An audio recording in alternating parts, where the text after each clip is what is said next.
Welcome back, ladies and gentlemen, to game number 2 of LGD versus Tang Fu. LGD on the Radiant, Tong Fu on the Dire.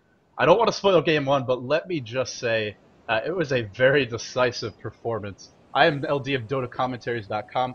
Joining me today is godz, of course, of Gosu Gamers, as well as Beyond the Summit. godz, how are you doing? What are you expecting to see this game? I am excited. Well, man, I'm expecting some more fantastic games. These are two of my favorite teams. I love my Chinese Dota. I do love Dota in general, but these two teams are two absolutely star-studded labs. LGD, a fairly young and inexperienced team, but they've just had great results from the get-go. Tongfu, a mix of the old Panda team, mixed with some old Tai Lu members. They have got a very experienced roster, and they did drop that game number 1 to LGD, so we'll see what they can come up with here in game number 2. It'll be interesting to see what they go with here. They have left the profit in the pool, being first picked by LGD, and something makes me think we will be seeing that Queen of Pain picked up again, although it didn't work out too well for them last game. I feel that does suit their style. Maybe the Night Stalker, I don't know. Where do they want to go with this, do you think, LD? You know, you're mentioning all the standard heroes, the ones we are likely to see. godz, I gotta ask you, do you think we'll see anything unusual this game? I know some of the viewers out there would love to see a Disruptor, a Wisp, a Rubik. We saw Rubik got banned on that second stage, but is there any chance we'll see a hero that maybe isn't played all the time?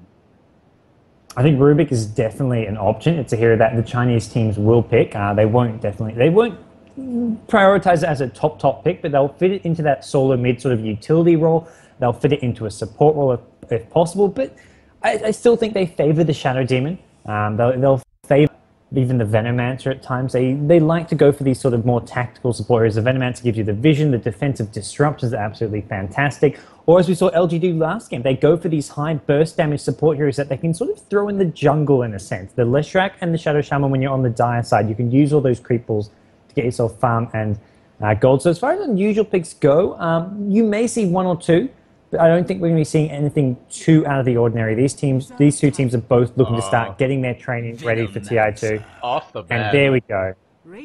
Hey, man. Off the bat, Tongfu gets something they were happy. denied last game. Mu gets his Night Stalker, and well, you hinted at this in the initial. We did have a remake, but in the initial discussion during the picking phase of Game 1, Mu's Night Stalker is revered in China and very much respected by his opponents. A great hero to counter Prophet as well, because if Prophet ever tries to split push, which he often does, Void can cancel his teleport as well as the silence. A great hero to be able to gank him off and punish the aggression if you can get that good early start. Shadow Demon going to be the reply, a great defensive hero to have. LGD going for, we'll have to see where they go. This is a very open-ended draft to start things off, for both teams. Invoker is the follow-up. Oh boy, a hint of a global strat perhaps if LGD want to go for it.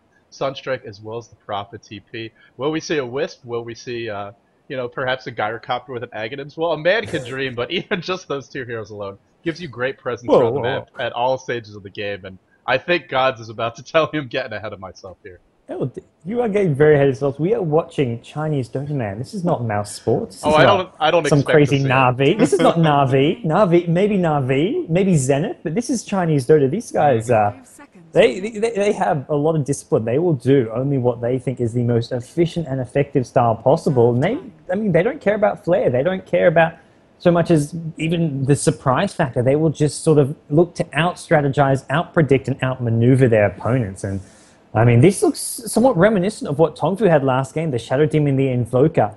I feel probably where they went wrong was that Enchantress pick. It really forced them into that aggressive tri lane. And aggressive tri lanes, when you're on the Radiant side, don't really work because the Dire team have so many different creep pools they can use to get ahead in XP and gold. And against a good team, they just play it smart. They avoid those ganks. And that's sort of what happened. Apart from that first triple kill, which, I mean, we still saw a decent trade for LGD. It was just one of those things where going with an aggressive trial lane didn't work out too well for Tongfu. So I don't think we'll see it here, but it's still a possibility. Well, Enchantress is on the board. Big ban there on the Panda. Very smart ban as well. He is an outrageously strong teamfight hero, and especially up against heroes like Invoker, Shadow Demon, Prophet. Not the most maneuverable or survivable heroes. Panda can make them pay, especially when you combo them up with the Night Stalker, the Venomancer, the Windrunner. So much chasing power. I like Tongfu's lineup a lot better this game already, because especially they've got the Night Stalker, they've got that early aggressive ganking hero, as well as that tanky presence in the front lines. One hero who made a big impact last game was Morphling. Not sure if he fits in LGD's lineup, but if they want to go for him, they definitely have that option. The Shadow Demon pick also protects him quite a bit. as Disruption is a very strong counter to Morphling, because you get two very strong illusions of your own. Two more bans to go. What are you expecting to see here in the second stage of the draft? Well, LGD, they like their sort of... They go for their level and semi-farm dependent support heroes. They've already got the Shadow Demon who they'll look to get up and earn a wand or a 4-star, some kind of utility item on. They will never sort of devote all the farm to their farmers, their solo heroes. I mean, last game, I think it was around the 11-minute mark. Both their support heroes had arcane boots. So they will really divide the farm well and make sure no one gets left behind. So we may see... I mean, we could go for the Earthshaker here with the Shadow Demon. They could go for the Sand King. But I think the key hero is going to be whatever sort of, basically who's going to be their damage dealer. If they go for a hard carry or they go for another sort of utility option, something like a Queen of Pain could be picked up by LGD here as sort of a semi-carry option. Tong Fu, though, on the other hand, I mean, the winner of the Night Stalker's there. They need another support. They need another sort of solo/semi-carry. You mentioned the Morphling. I think Morphling's still possible for both these two teams here. It's definitely an option, something they'll be considering. Yeah, if you want to go for Morphling, he can deal well with Anti-Mage because of Replicate, as well as Morphling just being a very strong hero in general. But if you want to pick him, often banning that Anti-Mage is a smart maneuver, and they are going to go for the Morphling. So LGD has their late game. They've got some decent mid game already with the Invoker of the Prophet, the Shadow Demon. I will be looking to see them pick up a hard support here as that final hero. Maybe something like an Earthshaker. That would give them such a strong defensive lineup. You've got the Prophet who can always punish tower dives and ganks. Great hero to have against Night Stalker, if he's not the one being gagged. Morphling, of course, we know about his survivability. Shadow Demon's Disruption. If Earthshaker is picked up as well, it's going to be so hard for Tang Fu to find those kills, even with Move's Night Stalker. Yeah. Yeah, absolutely. And we'll see what Tong Fu want to go with for this fourth pick here. I feel they may just want to hide their hand. Go for their other support option here, whatever they want to get with that Venomancer. They can pick up something that needs a bit of farm even in a support role, because they do have all those creep pull options. They can even run to the dual lane step. They're going to go with the Tidehunter. So that, to me, looks like a secondary support. I don't think we'll be seeing what a lot of the Europeans have been doing lately, which has been that side lane, suicide lane, solo Tide, and playing him as a farming role. I feel they need to go for some kind of late game hero, or at least some kind of hero with some semi-carry potential if they want to go for a Queen of Pain-ish hero. But a lot of those carries have been banned out. There's no anti-mage. There's no DK. Where do they go from here? Oh, we are going to see something unconventional. Gods, you said one or two unusual heroes, and well, here we go. Templar Assassin. This is not a hero we've seen much of recently. It's very popular in Southeast Asia. Normally seen solo mid. I'm not sure if he'll be there this game, but he could definitely handle just about anyone on LGD. The one thing I'll say about LGD, they don't have any damage over time. I guess that's in which sort of counts. But aside from that, they don't have many ways to deal with this refraction. Yeah, I mean, I don't think damage over the time to deal with the refraction. The thing with refraction is just instant. Well, you get the burst damage and you block one or two big heavy nukes. So even if you've got damage over time, as long as it blocks one nuke, it's sort of served its purpose. I think the big thing you need against Templar Assassin is disables. They've only really got the Burrow Strike. They've got the Disruption, which they can use defensively, but this last pick may have caught them a bit by surprise, and we'll see where it's going to go. It is heading towards mid lane. So I'll quickly introduce Tong Fu. We have got Hao on the Night Stalker heading towards the top lane. So it's not Mu on the Night Stalker. That's something I didn't actually really register, but it's not going to be Mu on his trademark hero. Kabu on the Tidehunter. We've got Venomancer played by Awoke. We've got Winrunner played by Sansheng. We'll be heading towards that bottom lane a bit later on by the looks of things. And then finally, the solo mid hero, the wild card, is going to be Mu playing the Templar Assassin. Oh, this is interesting. He is going to be going mid. This is normally where we see Templar Assassin played. You really want to get your Refraction maxed out. I mean, she is a very level-dependent hero. It's not just Refraction you want to max out, although that's normally the one you go for first, the most important spell. You also want to get Meld maxed out. Meld is an outrageously strong nuke if you can get it off. And on top of that, Side Blades, you want that bonus attack range for chasing. Equally importantly, of course, the Sonic Traps. And this is a spell that has so much versatility. It allows you to scout runes, allows you to scout Roshan. Great chasing spell to have. And as I look at Tang Fu's lineup a bit more, you can't run from these guys. Psionic Trap, the Night Stalker Void, Windrunner with her mobility plus Shackle Shot, Gush, Ravage, as well as Gale.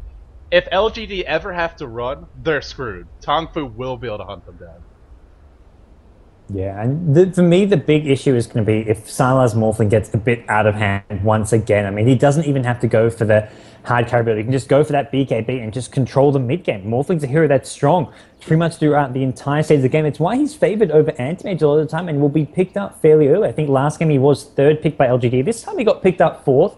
They kind of made a situation where Tongfu couldn't counterpick the Morphling with a hero like Anti-Mage and play him as sort of a late game counter carry. I'd say Anti-Mage comes out slightly ahead of Morphling in a late game scenario, though Morphling, I mean, his impact is just all throughout the game. I mean, last game really highlights it when he can beat Invoker in a 1v1 lane. So we'll see whether or not Sylar can have something similar in performance this game. Well, you mentioned the carries, and I go back to something you said when back we were casting the East qualifiers a month or two ago. As strong as these heroes can be late game, and maybe Anti-Mage is a bit stronger in theory, we all have our own opinions on who's the best. You know, I love those late 1v1 late game debates, because the thing about them is, first of all, they never really happen. It's very rare that you see two carries fighting 1v1. Ultimately, it really comes down to that supporting cast. Who's going to get the better start? Will it be the Templar Assassin, the Night Stalker? Is it going to be that Morphling? And the one thing I'll say about this Morphling, he does have a fantastic supporting cast. Invoker, very strong team fight controller if you want to go for Sunstrike, a lot of ganking potential. We all know about Prophet. He's been played to death. We've seen him time after time. So this Morphling is going to have some heroes that can give him space, that can set up ganks. If they want to do 4 Protect 1, you know, they have the semi-carries as well, so they don't have to all roam as a group.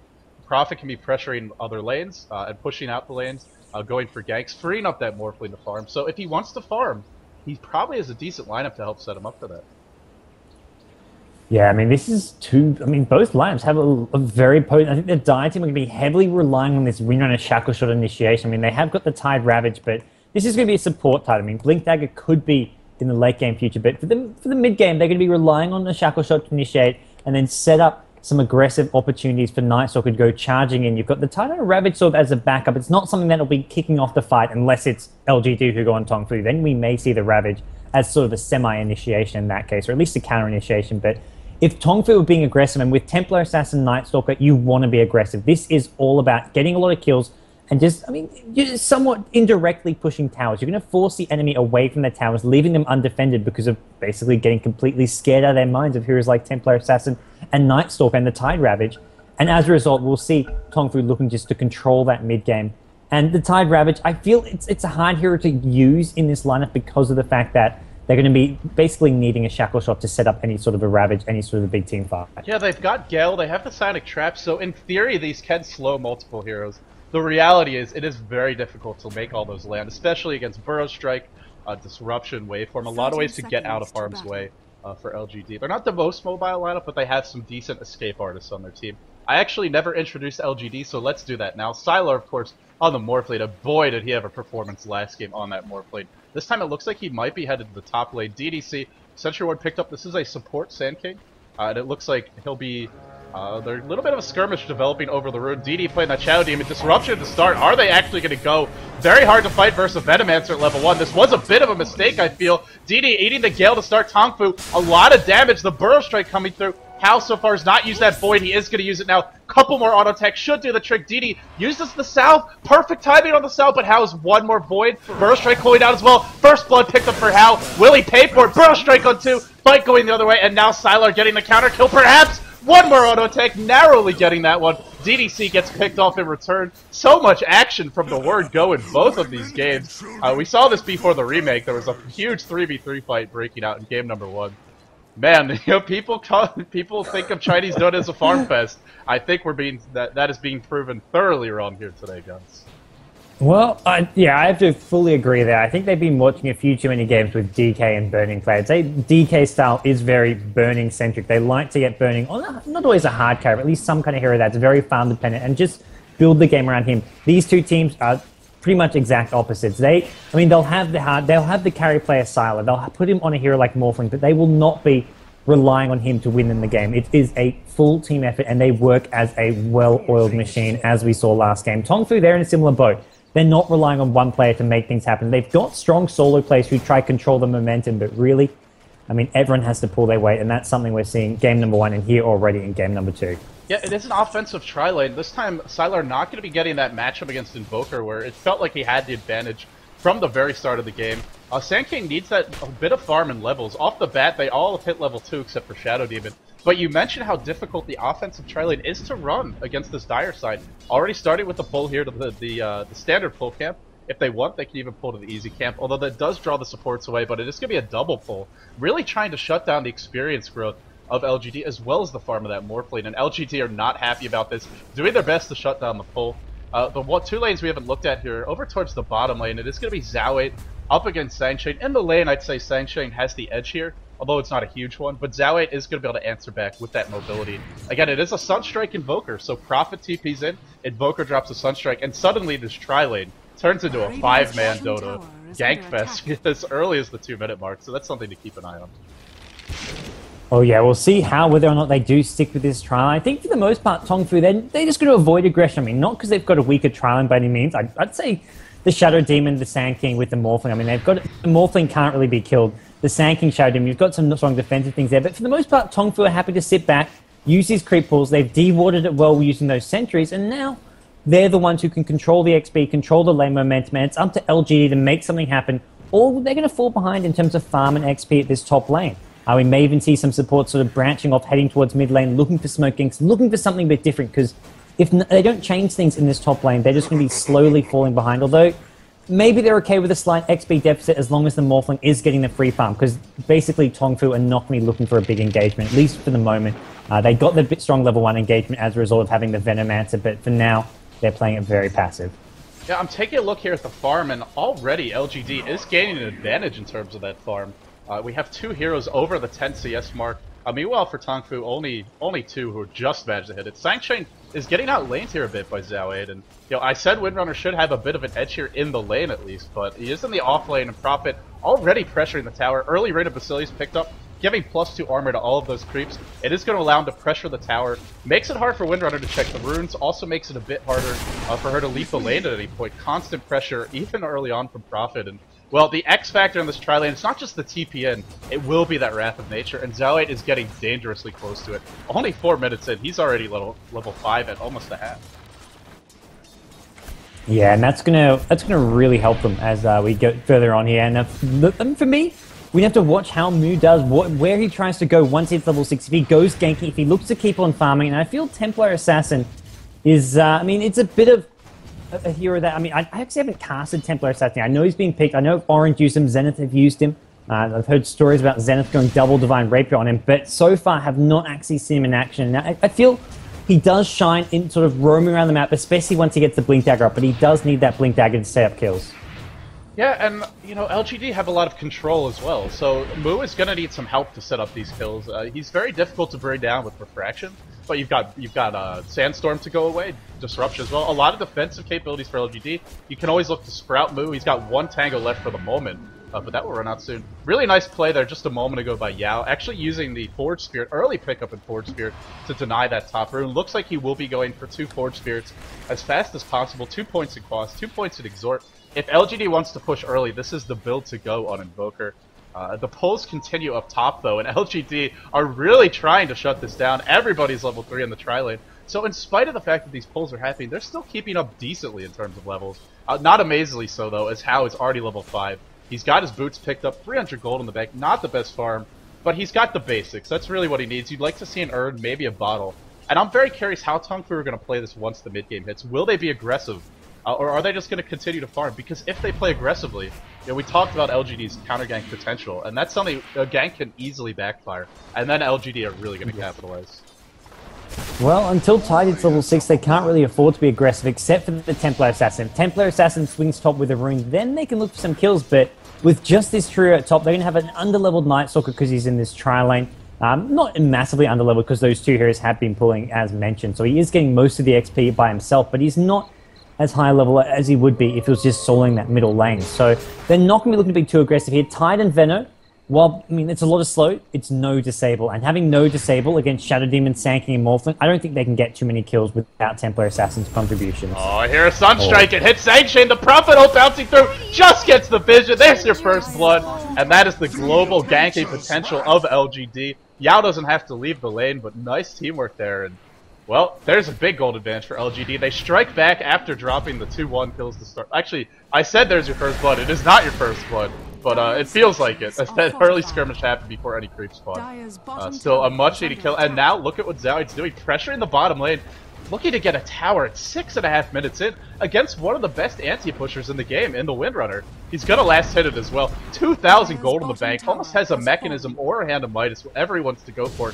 The option is his. Sylar waveform out, he eats a void, he should be okay. But this tri-lane is under siege. Man, Zhao's on steroids or something today. I don't know, man, but he just crushed a winner on a 1v1. That is not what should happen in a 1v1 matchup like that. But basically, it comes down to one kill, and while winner is dead, the tower goes down, and that was just a perfectly timed Sunstrike with the Nature's Prophet ultimate. Mid lane, a bit of aggression coming from Templar Assassin, taking a lot of damage, trading hits with the out, but he's got the regen rune. Mu will pop that and then look to re-engage, and we're going to have to really see Mu getting involved soon. I think Prophet is going to be looking to either go mid or go top and just get another tier 1 tower, maybe off the back of a kill, or just pretty much prioritize the towers, although for the moment he's heading into the jungle. He has got some summoned trees from the fountain, so he hasn't actually used up any mana. He's going to sit in jungle basically looking for an opening, deciding he doesn't want to go bottom, and there we go. It's going to be top. The Gale goes down, hits DD. Prophet comes in, pops the mech. That early 7-minute mech, saving life, preventing any kills coming in. It's kept DD alive. He's still in trouble. He will go down to the Tidehunter Anchor Smash, but the losses for Tongfu, it's going to be much steeper. They lose more. Sorry, they lose Nitro, they lose Tide. Here comes Templar Assassin, who just gets instantly taken out. Nature's Prophet with a double kill, and Venomancer are going to go down as well by the looks of things. Winner, the entire Tongfu team has come top, and they have just come top to die one by one, it seems. Winner is there. Winner just needs to make sure she does not fall as well. What a disaster for Tongfu. Complete disaster, and it goes back to that early mech, the early ultimate from Prophet, as well as the Treants. A lot of right clicks, clearing out the refraction very quickly. And really, this is just the power of LGD's lineup. They have that ability to enter the fight almost instantly with the Prophet. Whereas for Tongfu, they have to TP, they have to walk top. And this Templar Assassin pick, it's just not working out so far. One of the problems is he's not getting the runes he wants. And Templar Assassin is a very rune-dependent hero. We saw a haste rune up top earlier, but the Forge Spirit denied it. And that might have given Tang Fu an opening for some more kills. But unfortunately, because that was denied, Mu just not having the best opportunities to get kills. And Templar Assassin is a hero that needs those kills. This is, sure, you can farm. He scales well into the late game, but you're not going to outcarry a Morphlane of Prophet who are farming this well. Not to mention the Invoker. Force Staff already picked up on Yao, only 9 minutes in. Boy, can LGD farm quickly. Oh yeah, LGD have just been all 3 lanes. They've now just got Prophet swing towards the jungle. Prophet's actually mech transitioned into a Midas. He could have got that straight up Midas, but he decided to go for the mech, and it paid off in that top lane initiation. That mech, when that early in the game, in those engagements, I mean, it gets a Titan Venom. That's damage over time as well on multiple heroes. He'll quickly bottom lane. DD in a bit of trouble. He's been silenced, followed by Power Shot. He will go down. How getting involved here? We will see Prophet come in for a bit of a counter gank here. Sunstrike, Sprout, TP from Sand King, but they're not going to go for it. Deciding there's not enough damage and not worth the risk with Sanshing there as well. So Tongfu, they get a small pick up there, but they're still so far behind, I feel, with this Prophet. He's going to have this minus very soon, and then his farm and his levels is just going to get a bit out of control. And look at what's happening when the Prophet is so active around the map. Sylar's gotten a lot of opportunity to farm here. He's farming solo in the top lane. Uh-oh, Gale to start, Silence to follow. Void is available, not able to morph. The Ravage force, he is going to get the kill. An expensive kill, but a much needed one. They need to shut this Morphlane down. Still, it required 3 heroes, it required a Ravage, and now we have Invoker farming mid, Prophet farming the jungle. Even the Sand King getting some levels, getting close to that epicenter. Level 6, 10 minutes in, really not too bad for a tri-lane support Sand King. Templar Assassin bottles up an invis. I feel this Templar Assassin has not had any opportunities. It's not even Mu playing horribly this game. It's just, where are the openings? There are none for him right now. Yeah, there's very few, and it comes down to both top and bottom lane not going really as well as Tongfu would have liked. They had the pulls going at top, but just didn't seem to get much of an advantage. Or disruption, you spotted something.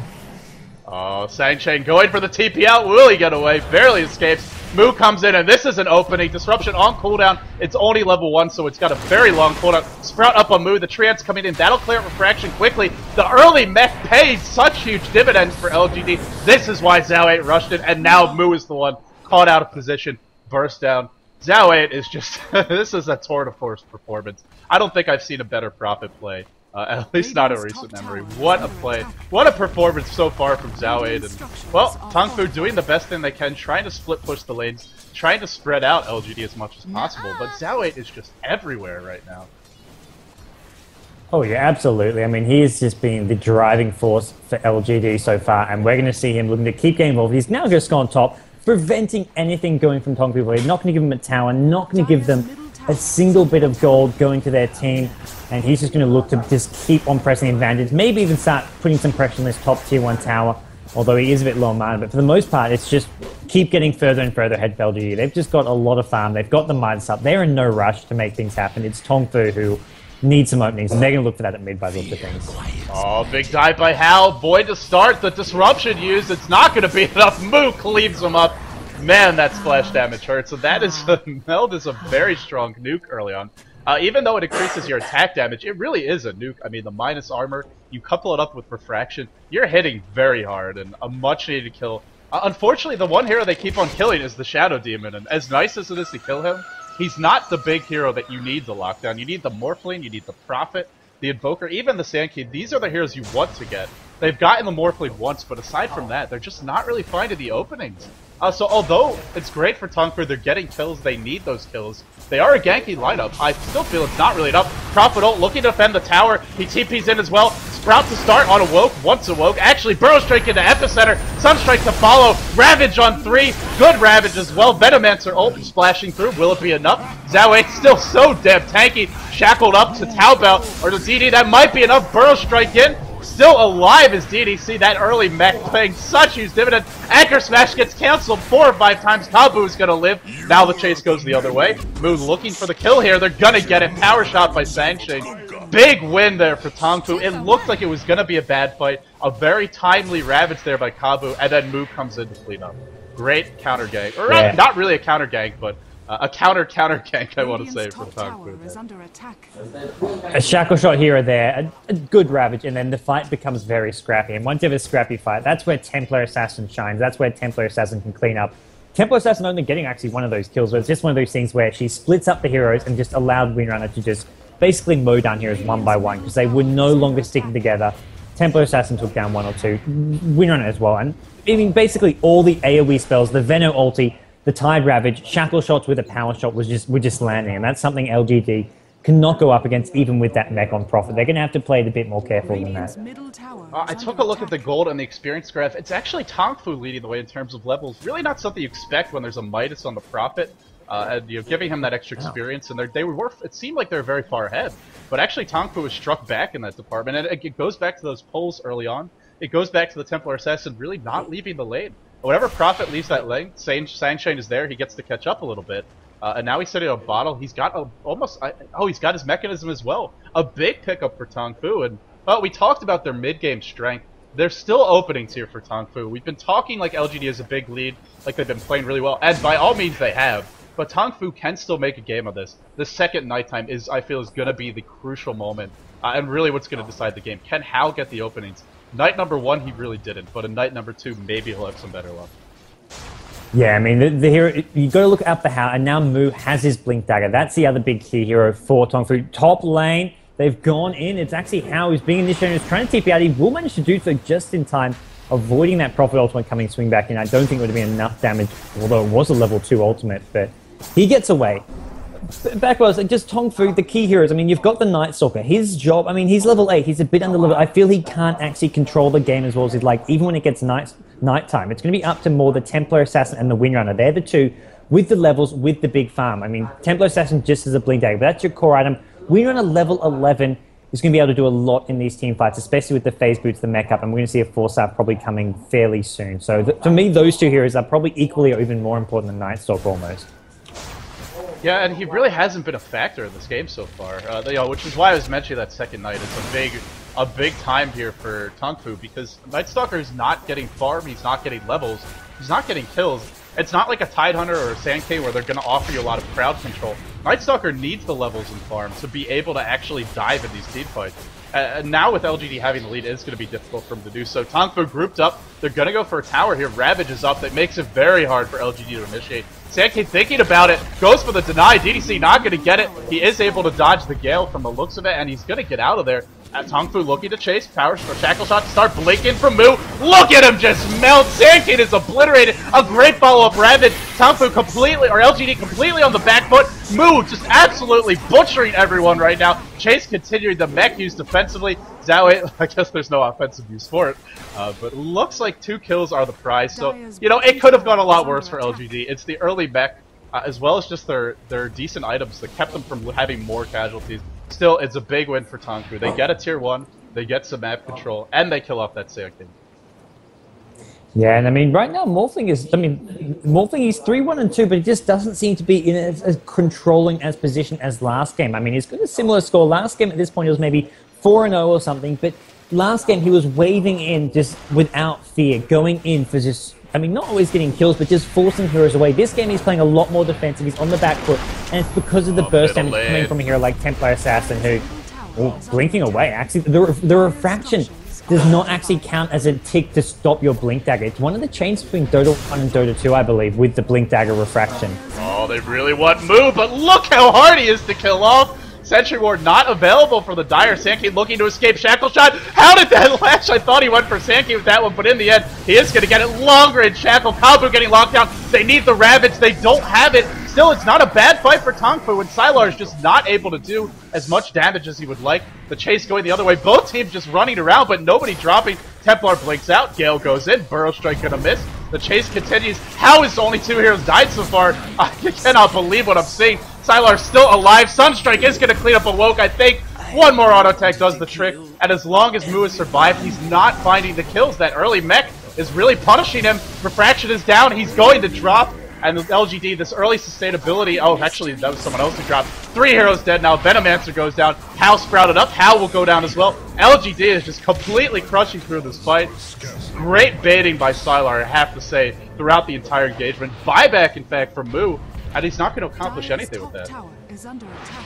Yeah, I was hoping to pick up a kill here or there. At least 1 kill for his efforts, but he's not going to get anything. Well, and that's a costly buyback. He did maybe save the Windrunner, which could make it worth it there. And I think it's one of those things he can get back up and farming. It's not a terrible buyback, but he's not going to get much out of it. I don't think he's going to lose all that much from it. It is fairly cheap this early on in the game. And the big thing there is no Ravage. Otherwise, that would have been an easy, fairly straightforward team fight for Tongfu. But not having the Ravage up there just made it very hard for them. And it turned out to be, I mean, like you said, at one point, how has only 2 heroes died? I mean, it was so close, a couple kills here or there, just being narrowly missed for both teams. And in the end, LGD came out slightly ahead. Bottom lane, Disruption to start, Soul Catcher to follow, the Purge on top of it all. Sangchain looking for the Shackle, it is going to latch, only hitting Zhao 8 though. Hal comes in, he's got the ult in 5 seconds. Will they be able to get this kill? ZD up on Sylar, actually it's Sylar who's going to get the kill. No, Windrunner just survives. Mech is used, Hal coming back in. Templar Assassin now in the back lines doing the damage. Bursting Zhao 8 down. Zhao 8 still alive. This guy just will not die. Shackle onto another great shackle by Sangchain. They're looking to continue the chase. Mu taking a lot of damage. Looks like he will drop. I think that was a... Oh, DD still alive. Remarkably, Sunstrike holding Hao in place. Hao dropping low. He's forced to run. Morphling silence for the moment. The TPN. No Ravage in this entire engagement. Tidehunter finally arrives.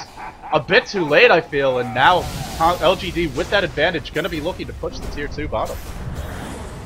This is just non-stop action, and these team fights are lasting a long time, and they're lasting a long time because both teams are playing them so well with their positioning, so well, timing their disables, timing their mechs, and just making it really hard for anyone to go down. And we're now seeing a 16-15 kill swing. LGD up only narrowly. They're getting a bit of a gold lead now with a couple towers going their way, and that's always a bit of a worry, especially when they're the ones with the Morphling.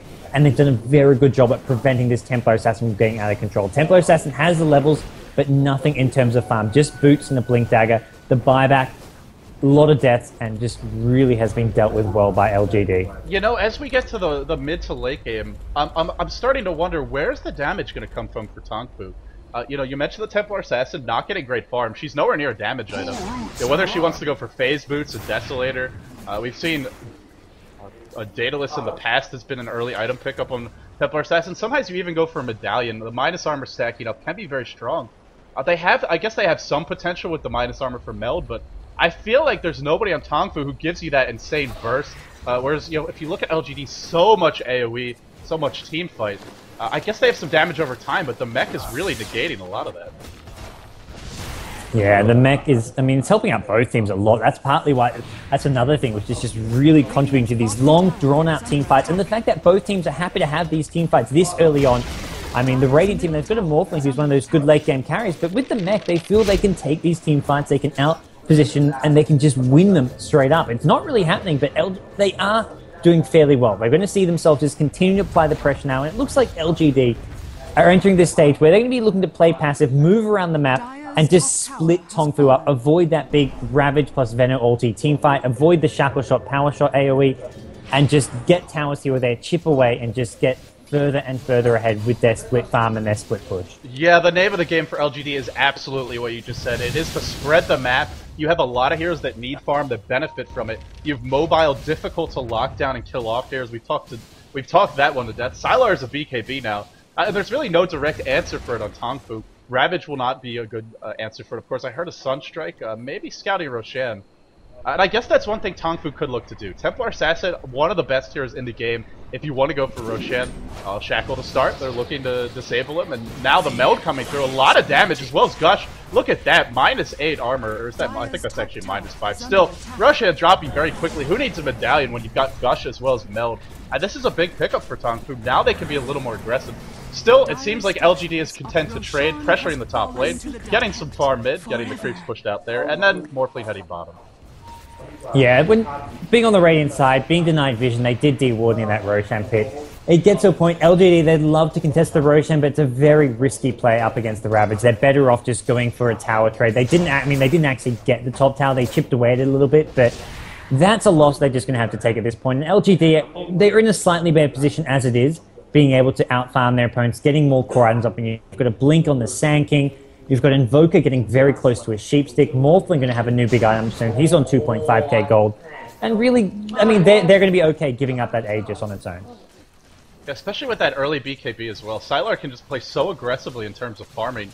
In that sense, it kind of is a farming item. Oh, big initiation on the middle lane. Shadow Demon drops instantly. Xiaowei gonna TP out. The Void, they use the Silence, but unfortunately that does not cancel TP Scroll. They didn't want to blow Ravage on one, Blink Dagger up on side, which I think you just mentioned. And now Tongfu is going to look to push. Shadow Demon is down, but look at how LGD is playing it. Perfect response. Morphling pressures bottom, Prophet pressures top. And although they're going to get a tier 2, I think Glyph is used. Maybe they won't. In fact, Tongfu might have to return to their base soon. Sylar morphed completely to agility, going to be doing a decent chunk of damage to this tower.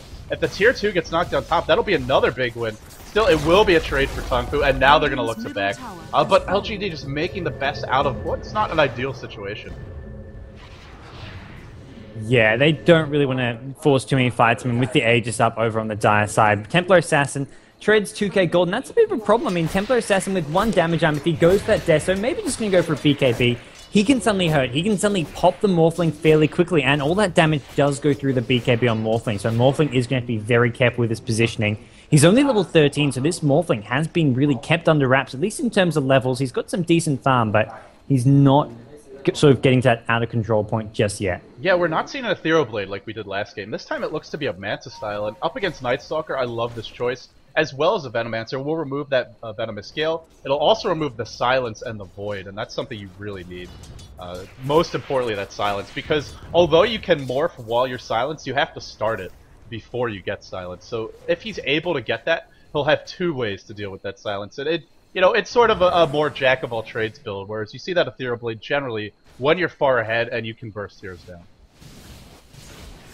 Yeah, and for me, the next few big things here for Tongfu is they're going to be waiting for that pipe to come up on the Venomancer. Then they're going to look maybe to just literally force the issue, go down that mid lane. They've got the Tide Blink. They can use that for their initiation, or at least to scare away LGD into a position where they're not really defending their towers. And then with Mech and Pipe, their push is just very solid. They haven't got a massive amount of DPS for actual raw pushing, but they can just basically prevent LGD from going in. LGD do not have the best initiation. They've got the Sand King Blink, Epicenter Blink, but the Mech, the Pipe, and then will negate most of that damage. Okay, so as far as Tongfu goes, you would like to see them get that pipe up and then go for a big push. If you're LGD, do you just continue to split push? Do you go for a smoke gank? How should they be playing this? Well, LGD, I mean, they just need to keep on split farming, look to try out farm their opponents. They've got the Prophet. Prophet is one of those heroes that is just, I mean, best split push in the hit game, one of the most annoying heroes to verse. And you can just out farm your opponent. Not only have they got Prophet, they've got Morphling. They've got a great late game if those 2 heroes can get absolutely massive. They should be looking to play for a sort of a 40, 50, 60-minute game. The longer it goes, the better they are, the more obsolete this Templar Assassin is going to become, I feel. Obsolete, great choice of words there. Speaking of that Prophet, he's got a Scythe of Vice up. Could be an absolutely huge pickup in this engagement. No BKB on How. Moo in the front lines, played aggressively. Looks like they're going to get the tower, or are they? Xiaowei charges in, looking to go here. Are they going to get a Sprout or a Scythe off? Looks like not for the moment. Mu trying to find a target to focus. Not able to do so. Morphling early, pretty early BKB usage. Can they burst anyone down? During that, Ravage is used. Where's the epicenter? Actually, not sure if it got off yet. Sankey just joining the fight now, I believe. I can't even find him, but Awoke getting purged up, getting locked out. He will go down. Actually, epicenter never used during that fight. It might have been silenced there, and Mu getting picked off as well. 4 heroes down for Tang Fu. They really wanted the tower. Now they're going to pay. Aegis is about to go. Blink away from Templar. Trying to escape. 4 staff in. Scythe to follow. They've got double Scythe up. Yao and Zhao, and Mu will be the next to fall. Almost certainly. Just too many auto attacks. Refraction, like you said, this is a hero that becomes obsolete the later the game goes if you don't have that great lead. And, well, that was a big fight for LGD. They're going to get a tier 2. The Morphling's probably going to have his next big item. And the next fight is going to be a lot harder for Tong Fu. And that was all accomplished without an episode. Yeah, I mean, for me, I think the double sheepstick did catch Tong Fu a bit by surprise there, and they just thought with the blink on Tide, with the mech, they can just take a fight. They didn't have the pipe yet. I don't think it would have made a massive difference. I think a lot of it just came to LGD focus firing really well, using those sheepsticks very effectively, and Morphling with the BKB. His right-click damage is getting pretty scary at this point, at least enough so that when he pops a BKB, whoever he focuses should take a lot of damage, and with a disable or two will go down. So LGD, I mean, it's coming down to these sheepsticks, and they're going to be looking to get some DPS items up now on the Prophet probably, and even Morphling, his next damage item is going to hurt. Yeah, look at the result of that fight. It's not just the hero kills. Look at what the vision of Tang Fu is now. No wards up on the map. All the lanes push deep into their own territory. When you pick a Night Stalker, a Windrunner, Templar Assassin, even a Venomancer Tidehunter, these are heroes that want to get kills, they want to gank early and often, and they just can't do it. They don't have the vision, they don't have the map control. And LGD doing the correct thing here, farming the enemy jungle, farming all the lanes and their own jungle, getting even farther ahead. So that one fight, it's not just about the initial kills, it's the after effects, the aftershocks of that fight that are still reverberating. Yeah, and we'll see what LGD want to do with this. I mean, if they want to try and get, basically start pushing here, but I don't feel there's any need for them. They're actually going to go ganking. They're looking for how on the Night Stalker at top. Big Sunstrike with the Sprout. There's your first sheep. Ink is coming Morphling. There's not going to be a second sheep, but there's going to be some big right-click damage. And they'll take pick-offs. They'll take pick-offs. They'll take farm. They're not going to go for an all-out push. There's just no need for them when they've got such a great late game, unless a real big opportunity arises where they've got a numbers advantage or they've got a real safe option. And there we go. More ganks coming in. They go in on mid. Sheep goes down to Sansheng. Invoker backing off, though, realizing he's overcommitted a little bit. Yeah, it's just constant pressure from LGD, whether they get the kills or not. Oh, Sunstrike not going to hit on Sansheng, but actually not a bad shot at that. Sansheng juking up towards the top. TP and on the bottom lane. Nope, actually going to be cancelled. Mu is pretty hard to gank 1v1. You really need that backup to remove the refraction to do it, but Prophet, he canceled the TP again, actually. I thought he just came in. And Venomancer rotating down bottom, but LGD, you mentioned they don't want a team fight. Well, they can still split push like absolute champs. Sylar pressuring top. 2 heroes backing him up. DDC has that Blink Dagger and the Epi. Still hasn't got one off. And the fights have been going well for LGD without them. Hagenim's picked up as well on Zhao 8. Oh my goodness. 578 gold per minute. Level 19. 30 minutes in. 5-2 and 14. There have only been 2 kills this game that Zhao 8 has not participated in. Yeah, that just goes to show how involved this problem is. I mean, he really has. I mean, he's been split pushing, but he's also been coming whenever action has gone. Action at mid lane, though. Night Stalker in trouble. He's going to go down. The Blink Ravage is there, but already Tong Fu on the back foot, having lost Night Stalker. This is not a fight where Templar Assassin can engage it, but he just not going to blink in here. And we're going to see a second kill going to the Tidehunter. BKB up on Templar Assassin. How Templar Assassin would love to have had that 30 seconds ago at that mid-fight, maybe, to back up that Tide Ravage, but it just wasn't ready. And Tong Fu just a bit rushed there to try to save the Night Stalker. Are going to find themselves potentially losing a Raxer at mid lane unless they get some strong coordination, some strong defense happening. But all they've really got is this Windrunner for the 3v5 defense. And what LGD has is a lot of push Manta Illusions, as well as the Fort Spirits when they come back online, plus the Trance. Shackle a 2 to start. Yeah, Mu's going to look for an opening, working on Yao. BKB is used. Can he actually get the chase off? It doesn't look like he's going to be able to. In fact, the right clicks from Morphling gonna bring him down during the BKB. BKB not even relevant at this point. Monster kill for Sylar. Didn't have a good start, but now he's getting out of hand. They're even looking to dive the fountain here.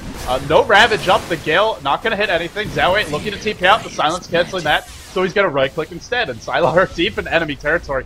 This is a strategic dive, though, because while it's happening, they're getting the racks. It's not all 5 heroes diving the fountain. They don't just want the kills, they want to pressure the enemy back, safely get that rack down, and now we'll have to see, will LGD back? Two heroes still dead for 30 seconds. Mechanism coming off cooldown 10 seconds. If they want Roshan, they certainly have it, but LGD feel very strong. They're gonna go for Awoke, and Awoke is in a World of Trumper wave in. Venomancer ult used, but only gonna delay the push at best. First down, and it feels like Tongfu is all out of steam at this point. Yeah, that big creep wave is just, I mean, the Prophet level 3 ultimate with an acceptor means these creep waves are always going to be there. So as soon as they get the mid-racks, the bottom lane is ready to be pushed in, and they force the GG call. And I don't blame Tong Fu. At this point, they are down and out. They put up a good fight this game. I mean, they were on par. They were ahead at times in terms of gold, and especially XP at one point fairly around the 15 to 20 minute mark. But really, Prophet just flipped the switch, turned it on, and just controlled the game from the get-go and just played a fantastic game. Zhao 8 for me, definite MVP. Yeah, and Sign is one of the strongest offlane players in the world. This is not some weak, unknown random player. He was absolutely dominant in the International East qualifiers. It's a testament to Zhao 8's skill that he can dominate a matchup like that so thoroughly. He didn't just gank a lot, he didn't just push towers. He won his lane too. He got the last hitting, the early mech up. I mean, that was a 5 or 6 minute mech, and just picture perfect play from there. LGD taking the series 2-0, really convincing display all around. And I have to say, I really don't feel that Tongfu, they didn't play perfectly. We've talked a lot about the mistakes they made. Maybe their drafting wasn't the best. They gave LGD a lot of heroes they're comfortable with, a lot of heroes that can control the flow of the game. And it just felt like from the word go, LGD had a plan and they just executed to perfection. Tongfu never able to really throw a wrench in that. So this is our first best out of 3 for the day, guys. We will be coming back to you all very soon with our second, and this time it will be East versus West. eHome versus Complexity. That one will be coming up in about 45 minutes. Not sure if it will start earlier, but it is scheduled for 18 CET or 12 p.m. my time, Eastern Standard Time. If you're over in Southeast Asia or China, it would be around 12 at night your time. So thank you all very much for tuning in. I am LD of dotacommentaries.com. Joining me, of course, was godz of Beyond the Summit, as well as Ghost2 Gamers. We'll be coming back to you in about 45 minutes with that second best out of 3, Complexity versus eHome, coming your way.